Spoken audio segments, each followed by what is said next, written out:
Hello students, आज हम लोग स्फेग्नम जो जीनस है, इस जीनस के अंतर्गत आने वाले स्पेसीज के प्लांट का इंटरनल स्ट्रक्चर किस प्रकार का होता है उसको हम लोग यहाँ पर एक्सप्लेन करेंगे, उसको देखेंगे।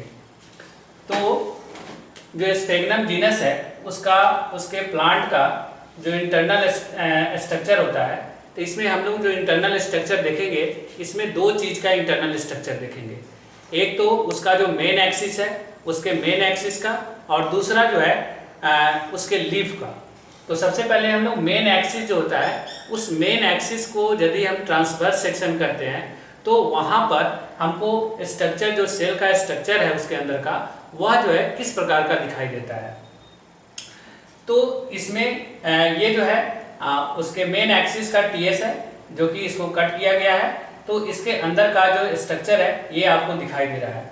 तो इसके अंदर के स्ट्रक्चर को मेनली तीन पार्ट में डिफरेंशिएट किया गया है। इसका जो अंदर का जो रीजन है, इसके रीजन को हम लोग तीन पार्ट में डिवाइड करते हैं। पहला है कॉर्टेक्स रीजन, दूसरा है प्रोजेनकाइमेटस रीजन, और तीसरा है सेंट्रल सिलेंडर रीजन। तो सेंट्रल सिलेंडर रीजन को हम लोग मेडुला के नाम से भी जानते हैं। तो इसमें आप देख रहे हैं कि कई लेयर हैं अलग अलग रीजन में। तो सबसे पहला रीजन कॉर्टेक्स, दूसरा रीजन जो है वह प्रोजेनकाइमेटस रीजन, और तीसरा सबसे सेंटर में जो है उसको सेंट्रल सिलेंडर या मेडुला कहते हैं। तो ये जो सबसे आउटर लेयर है जिससे ये पूरा कवर्ड है, इस लेयर को हम लोग एपिडर्मिस बोलते हैं। एपिडर्मिस ये एक सिंगल लेयर है। इसके बाद जो है ये कॉर्टेक्स, जो फर्स्ट रीजन है वह कॉर्टेक्स शुरू होता है। तो ये जो कॉर्टेक्स है ये 2 से 3 लेयर का बना होता है, और ये इसका जो लेयर होता है वह thin wall of living hyaline cells का बना होता है। उसके बाद ये आपको एक मैच्योर मेन एक्सिस जो होता है, जो पूरी तरह से मैच्योर कर गया हुआ है, तो उसके मेन एक्सिस में ये 2 से 3 लेयर आपको देखने को मिलेगा। कौन? Cortex region. लेकिन जो इसका एक्सिलियरी ब्रांच होता है, जैसे ये जो है मेन एक्सिस हो गया और ये एक्सिलियरी ब्रांच हो गया, तो मेन एक्सिस में 2 से 3 लेयर रहता है ये कॉर्टेक्स रीजन, लेकिन जो एक्सिलियरी ब्रांच होता है उसमें ये आपको सिंगल लेयर देखने को मिलेगा। उसके बाद जब ये मैच्योर कर जाता है, प्लांट जब मैच्योर कर जाता है, तो उसमें ये जो कॉर्टेक्स रीजन है, कॉर्टेक्स सेल जो होता है, इसके अंदर जो प्रोटोप्लास्ट होता है वह प्रोटोप्लास्ट खत्म हो जाता है, और उसके खत्म हो जाने से ये पोरस हो जाता है। यानी कि जगह जगह इसमें जो है सो क्या हो जाता है, बहुत ज्यादा खाली जगह हो जाता है, तो पोरस हो जाता है। तो पोरस हो जाने के कारण ये वाटर को आसानी से स्टोर कर लेता है। तो इसका मुख्य रूप से अगर देखा जाए तो इसका मेन फंक्शन क्या है कि ये वाटर को स्टोर करने का काम करता है। तो स्फेग्नम के कुछ स्पेसीज में कॉर्टेक्स का जो कॉर्टेक्स होता है, कॉर्टेक्स का जो सेल होता है, उसका वह सेल जो है सो ज्यादा इलोंगेटेड हो जाता है, यानी कि ज्यादा लंबा हो जाता है, और ये लंबा होकर बिल्कुल बोतल के जैसा दिखाई देता है। आप जैसा देख रहे हैं ये बिल्कुल बोतल के जैसा है। इस सेल को हम लोग रिटोर्ट सेल के नाम से जानते हैं। ये सेल को क्या कहेंगे? Retort cell. अब ये बोतल के जैसा कैसे दिखता है? क्योंकि इस सेल का जो बेसल पार्ट होता है वो थोड़ा वाइड होता है, और ऊपर जाकर नेक के पास ये थोड़ा कर्व हो जाता है। जैसे बोतल में आप देखते हैं कि उसका नेक कर्व रहता है, उसी तरह से ये भी कर्व हो गया। और यहाँ पर एक जो है आपको पोर दिखाई देगा, पोर रहता है, छिद्र रहता है। इसी पोर के द्वारा ये क्या करता है कि वाटर को अपने अंदर वह रिसीव करता है, वाटर को अपने अंदर ये लेता है, यानी कि इसके अंदर वाटर क्या होगा? स्टोर होगा। तो मुख्य रूप से इसका भी फंक्शन क्या होता है कि ये भी जो है वाटर को स्टोर करने का काम करता है। तो कॉर्टेक्स के बाद अब हम लोग दूसरे लेयर को देखते हैं, जिसे हम लोग प्रोजेनकाइमेटस रीजन बोलते हैं। तो ये जो है दूसरा जो रीजन है जिसे हम लोग प्रोजेनकाइमेटस रीजन करते हैं। तो ये जो प्रोजेनकाइमेटस रीजन है, इसमें आपको 4 से 6 लेयर आपको देखने को मिलेंगे, और ये जो रीजन बना होता है ये प्रोजेनकाइमेटस सेल से बना हुआ होता है। तो ये प्रोजेनकाइमेटस सेल से बना हुआ है, और इसमें 4 से 6 लेयर होते हैं। इससे हम लोग प्रोजेनकाइमेटस सेल को हाइड्रोम के नाम से भी जानते हैं, इसको हाइड्रोम भी कहा जाता है। तो इसका मुख्य रूप से काम क्या है कि ये एक मैकेनिकल सपोर्ट प्रोवाइड करता है। किसको? प्लांट को यह एक मैकेनिकल सपोर्ट प्रोवाइड करता है, जिससे प्लांट का एक्सिस जो है या ब्रांच जो है वह पूरी तरह से सीधे खड़ा रहता है, या पानी का जो करंट होता है, पानी का जो बहाव से उसको बचाता है। तो प्रोजेनकाइमेटस रीजन के बाद जो थर्ड रीजन आता है, जो सबसे सेंटर में है, इसको हम लोग सेंट्रल सिलेंडर बोलते हैं।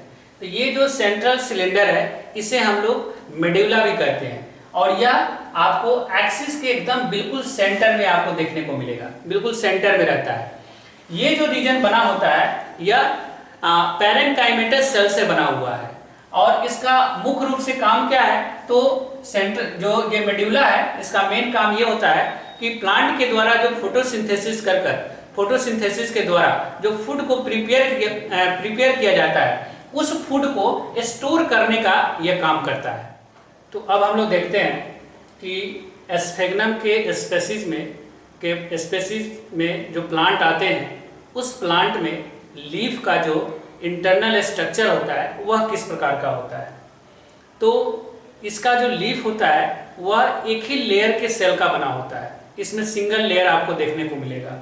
जैसा कि आप देखिए, ये जो है सो इसका लीफ का डोर्सल व्यू है, और ये इसका जो है ट्रांसवर्स सेक्शन है।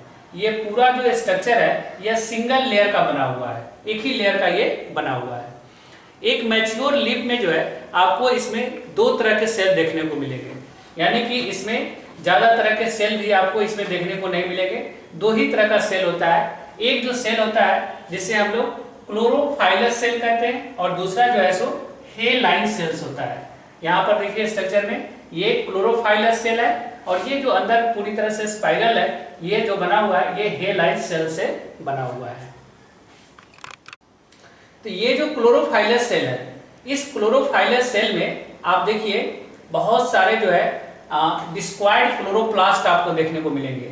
इसमें जो रेड स्पॉट लाइक स्ट्रक्चर जो देख रहे हैं, ये सभी जो है सो क्लोरोप्लास्ट को जो है डिनोट कर रहा है। तो ये डिस्क्वायर्ड क्लोरोप्लास्ट है जो पूरे क्लोरोफाइलस सेल में आपको देखने को मिलेगा। तो इस क्लोरोफाइलस सेल का जो स्ट्रक्चर शेप होता है वह ट्रायंगुलर शेप में होता है। अब चूंकि क्या है कि इसमें क्लोरोप्लास्ट मौजूद है, इसलिए यह सेल जो है फोटोसिंथेटिक करने में सक्षम है। यह लिविंग सेल होता है। ये जो सेल होता है क्लोरोफाइलस सेल, ये लिविंग सेल होता है, और इसमें क्लोरोप्लास्ट मौजूद है, इसलिए यह फोटोसिंथेटिक कर पौधे के लिए भोजन बनाने का काम करता है। यह पौधे के लिए क्या करता है? भोजन बनाने का काम करता है। इसमें जो दूसरा सेल है जिसे हम लोग हेलाइन सेल्स कहते हैं, तो ये हेलाइन सेल्स जो है ये नॉन लिविंग होता है और कलरलेस होता है। इसमें प्रोटोप्लास्ट आपको देखने को नहीं मिलेगा, इसमें प्रोटोप्लास्ट नहीं पाया जाता है। इसका जो वाल होता है ये स्पाइरल होता है। आप देखिए यहाँ पर ये सभी जो है सो क्या है? स्पाइरल है, और स्पाइरल होने के साथ साथ ये एनुलर थिकनिंग भी इसमें पाया जाता है। और इसके अलावा इसमें आपको पोर्स देखने को मिलेंगे, जगह जगह क्या है? ये पोर्स है, ये सारे क्या है? पोर्स है। ये पोर्स आपको जो है दिखाई दे रहा है। तो हेलाइन सेल जो है सो ये नॉन लिविंग सेल है, या स्पाइरल होता है, एनुलर थिकनिंग होता है, इसमें जगह जगह पर इसमें पोर्स होते हैं। उसके बाद नॉन लिविंग होने के कारण इसमें प्रोटोप्लास्ट भी नहीं पाया जाता है। तो प्रोटोप्लास्ट नहीं होने के कारण ये ज्यादा पोरस हो जाता है, और पोरस होने के कारण ये वाटर को बहुत अधिक मात्रा में एब्जॉर्ब कर सकता है, और इसलिए ये वाटर को एब्जॉर्ब कर वाटर को स्टोर भी करता है। इसीलिए इसे कैपिलरी सेल भी कहा जाता है।